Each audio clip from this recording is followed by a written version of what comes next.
अस्सलाम वालेकुम स्टूडेंट्स। आज मेरा आप लोगों के साथ लीवरेज के टॉपिक के ऊपर 6 वीडियो है, जिसमें मैं आपके साथ बात करूंगा कि अगर हम लोग डेट और इक्विटी दोनों की मदद से फाइनेंसिंग करेंगे तो उसमें हमेशा शेयर होल्डर की वेल्थ इंक्रीज़ होती है और शेयर होल्डर को ज़्यादा रिटर्न मिलता है।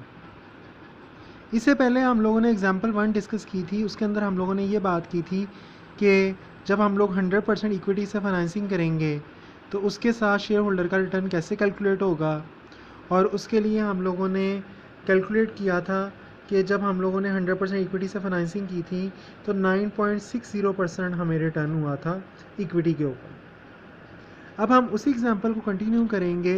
एग्जाम्पल 2 के अंदर वो आपसे कह रहा है, continuing the previous example, assume that beta company is financed with 50% equity and 50% debt.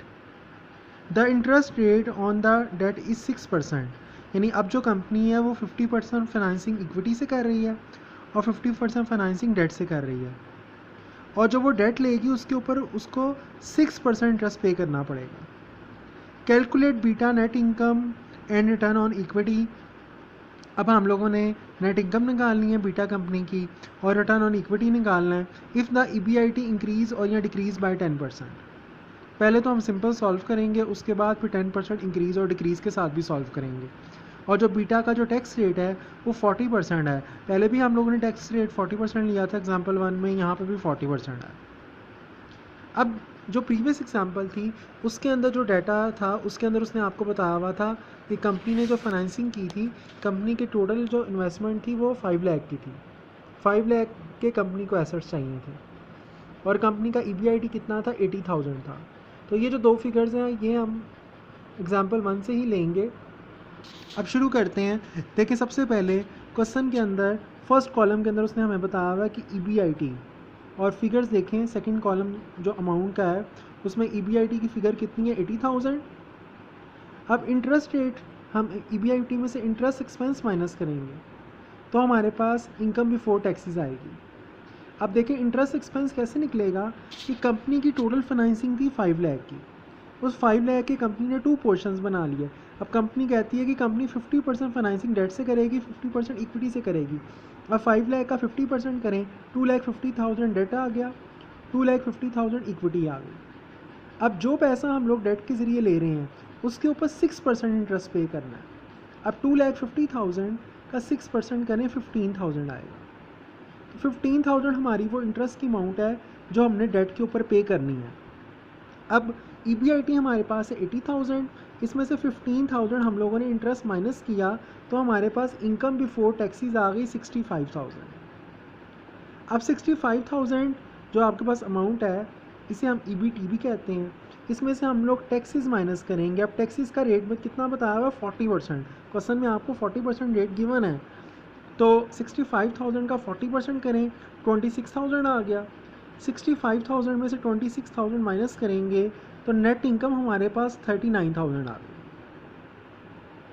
अब अभी वाली और जो पहले वाली एग्जांपल थी उसमें सिर्फ इतना डिफरेंस है कि वहाँ पे हमारा इंटरेस्ट ज़ीरो था, क्योंकि हम लोग सारी की सारी फाइनेंसिंग इक्विटी से कर रहे थे, हम लोगों ने डेट लिया ही नहीं था। तो यहाँ पे हम लोगों ने डेट किया है 50%, जो डेट की अमाउंट ली है उसके ऊपर हमने इंटरेस्ट निकाला। अब नेट इनकम हमारे पास 39,000।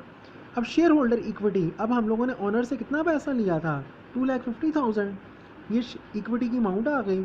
अब हम लोग रिटर्न ऑन इक्विटी निकालेंगे, हम नेट इनकम को ऊपर रखेंगे, शेयर होल्डर इक्विटी पर डिवाइड करेंगे, मल्टीप्लाई बाय 100 करेंगे तो 15.60% आ गया। इसका मतलब है कि अगर हम लोग 50% फाइनेंसिंग डेट से करेंगे, 50% फाइनेंसिंग इक्विटी से करेंगे तो हमें रिटर्न 15.60% मिलेगा शेयर होल्डर को। अब जो प्रीवियस एग्जांपल थी उसके अंदर शेयर होल्डर को रिटर्न कितना मिल रहा था, 9.60%। यानी जब सारे का सारा पैसा ऑनर अपनी पॉकेट से लगाएगा तो 9.60% रिटर्न होगा, और जब 50% इक्विटी और 50% डेट से फाइनेंसिंग होगी तो फिर शेयर होल्डर को 15.60% का फ़ायदा होगा। तो देखिए शेयर होल्डर का फ़ायदा ज़्यादा कहाँ पे है, जहाँ पे उसने डेट इक्विटी के साथ साथ डेट को भी यूज़ किया। अब देखें थर्ड कॉलम जो अमाउंट का बना हुआ है उसमें उसने EBIT को 10% इंक्रीज़ किया है। 80,000 था, अगर हम इसको 10% इंक्रीज़ करें, 80,000 का 10% होता है 8,000। तो 80 में 8000 ऐड किया, 88,000 आ गया। अब 88,000 में इंटरेस्ट की अमाउंट तो सेम रहेगी 15,000, वो माइनस किया 73,000 आ गया। 73,000 पे 40% टैक्स लिया 29,200, 43,800 हमारे पास नेट इनकम आ गई। इसको शेयर होल्डर इक्विटी पे डिवाइड किया तो हमारे पास रिटर्न ऑन इक्विटी 17.52 आ गया।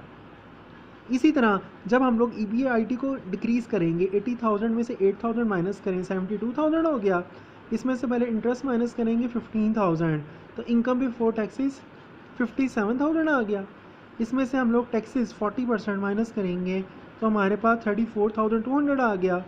इसको शेयर होल्डर इक्विटी पर डिवाइड करेंगे तो 13.68% आ गया। अब यहाँ पे एक चीज़ और आपको देखनी पड़ेगी कि देखें, जिस वक्त हम लोग डेट और इक्विटी दोनों से फाइनेंसिंग करते हैं ना, तो एक चीज़ आपने और याद रखनी है कि फिर अगर हमारे EBIT में इंक्रीज़ या डिक्रीज़ आता है तो जो हमारा जो रिटर्न है वो ज़्यादा चेंज होता है। यानी देखें 15.60 से ये 17.52 हो गया, यानी तकरीबन 2% का चेंज है। और यहाँ पे डिक्रीज़ भी तकरीबन 2% है। लेकिन जब हम लोगों ने खाली इक्विटी से फाइनेंसिंग की थी तो फिर देखें 9.60 से 10.56, तकरीबन ये 1% इंक्रीज़ हुआ था और 1% ही डिक्रीज़ हुआ था।